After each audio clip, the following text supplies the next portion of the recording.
বললিও আজ যে 10-15 দিন তোমার ফেসবুকে তো হাই না তুমি মোবাইল নষ্ট অন না তুমি চুপি চুপি করো মোবাইল চালো ঘটনাটা কিতা?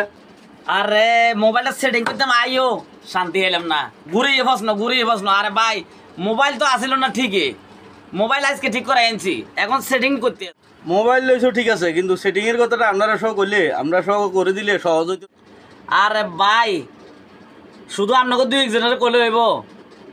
আমার 15,800 কলেজের বন্ধু আছে, তারা ছাড়াও এই ফেসবুক প্ল্যাটফর্মে যেহেতু আমি একজন ছোট কন্টেন্ট ক্রিয়েটার, আমি চাই এই ফেসবুকের মাধ্যমে সবাইকে জানিয়ে দেওয়ার জন্য। অনেক দিন গ্যাপ থাকার পরে আমি আবার আপনাদের মাঝে ফিরে আসলাম ফুল নিয়ে এবং নতুনভাবে কাজ করা। আপনি যেহেতু আই গেছেন, আইয়েন দোনো ভাই মিলি মোবাইলটা সেটিং করে সবাই জানা যায়। আর বইয়েন ইনশাআল্লাহ তো পাতিছে মোবাইল লইছে আবার কেন নতুন আমরা জানি না, তুই বই সেটিং করার বেলা মোবাইল লই কেন সেটিং করতে আছি আপনাদের সবার জানাবার জন্য। তো ইনশাল্লাহ আজকে থেকে আবার আসলাম আপনাদের সাথে, সবার সাথে ভালোবাসা বিনিময় করার জন্য। চাইও আবার আগের মতো বেশি টিভি না, হলে আগের মতো নষ্ট হয়ে যাবে বুঝলি।